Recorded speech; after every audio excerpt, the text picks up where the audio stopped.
Zoro laban kay Summer. Magagawa na nga ba ni Zoro na tumapos ng isang immortal? At sa papaanong paraan niya kaya ito magagawa? At so ayan, hi guys, welcome back sa channel natin. At eto nga yung titignan natin ngayon dahil ang dami ng mga idea na lumalabas kung paano matatalo ni Zoro. Itong si Saint Summer. At actually may dalawang option rito o paraan kung paano yan magagawa ni Zoro. At so ayan, huwag na natin patagalin pa. Simulan na natin yan. At eto, konting recap lang muna tayo dito sa dalawa. At eto nga, nagkaharap na etong si Zoro at saka nga etong si Summer. At nagkaroon ng konting bigay ng dialogue etong dalawa. So dito sinabi nga ni Summer kay Zoro na mas lumakas na nga raw sila ngayon. Di ba yan napapansin ni Zoro? At dahil yan sa ome na ibinigay sa kanila ni Imo-sama. At pagkatapos nga yan medyo nagkainitan na etong dalawa at dali-dali umatake na etong si Zoro dyan kay Summer. At eto nga gagawin ni Zoro yung kanyang ataking pinantapos kay King. At eto nga sa kabilang banda ay sasalubungin nga ni Summer etong si Zoro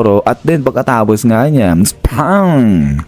Dito nga tuluyan na nag-clash etong si Zoro, pero dito sa moment na to o sa paano na to maraming nahiwagaan at maraming nagulat dahil nagawa ni Summer na i-block ng ganyang kadali lang etong ataking binigay ni Zoro, samantalang ayan nga yung ginamit niya para tapusin yung laban niya rito kay King. So kaya nga ang sabi rito ng One Piece community natin na grabe yung itinaas ng level nito ni Summer kasi nga ina-overwhelmed niya pa itong si Zoro sa laban nila dyan. So kaya ngayon ang tanong ay paano nga magagawa ngayon ni Zoro na talunin itong si Saint Summer ngayon na mas nag-power up pa siya. At so dito na papasok ngayon itong mechanical heart ni Summer. So ito nagulat tayo lahat dyan nung makita natin na robot lang pala, yun nga mechanical lang itong puso ni Summer. At fortunately itong si Zoro alam yung patungkol sa bagay na yan. At ang nakakatawa nga rito kay Zoro, sabi niya napapaisip siya na paano kaya kapag dinestroy nila o kapag sinira nila itong puso na to ay hindi na raw babalik sa normal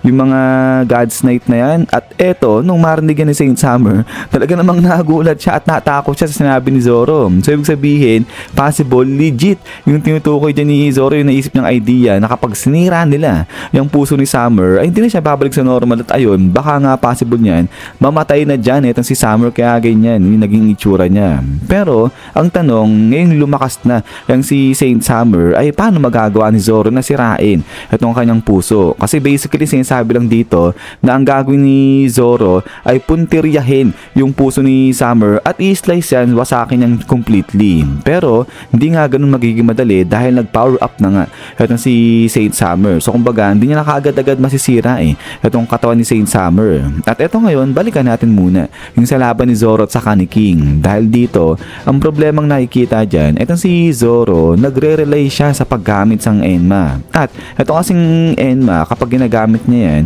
ay unconsciously na ilalabas ni Zoro yung kanyang Conquer Haki. So kumbaga itong Enma pa yung paraan para malabas ni Zoro yung kanyang Conquer Haki. Pero kasi ang disadvantage dito unconscious itong si Zoro hindi niya alam na nagagamit niya na yung kanyang Conquer Haki. So hindi niya kontrolado sa madaling sabi. So now kung ganyan yung magiging estilo ni Zoro sa pakikipaglaban kay Saint Summer ay hindi uubra, hindi niya magagawang matalo sa Saint Summer dahil hindi magiging 100% yung may lalabas ni Zoro sa bawat paghataw o pag-atake na ibibigay niya kay Saint Summer. At maliban pa dyan, alam naman natin na yung paggamit sa espada ng Enma, dinidrain niyan yung life force ni Zoro, which is ito talaga yung hindi magandang mangyayari habang kinakalaban niya ay ang si Saint Summer. Pero syempre may solusyon naman sa problema na nga na yan. At eto ay yung sa paggamit ni Zoro ng kanyang Conquer Haki at will. So ibig sabihin dapat 100% ay makontrol ni Zoro, ma-master niya kung paano gamitin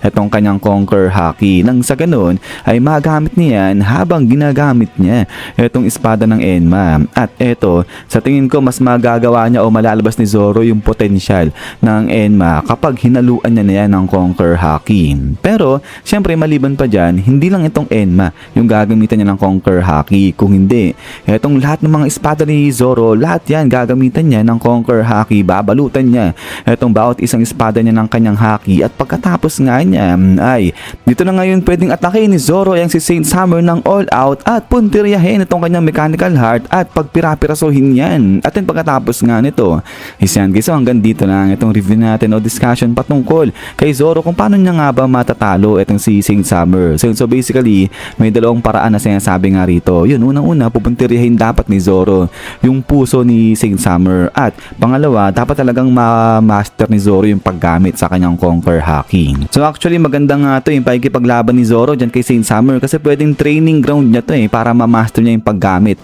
sa kanyang Conquer Haki. Pero yun guys, kayo ba kung meron kayong mga ibang ways o mga method kung paano matatalo ni Zoro at si Saint Summer, siguro pa-comment na dyan sa baba. At yan ay ulit, maraming salamat sa walang samang pagsuporta sa channel natin. So yan, lagi mag-ingat. God bless niyo lahat at kita-kits tayo ulit.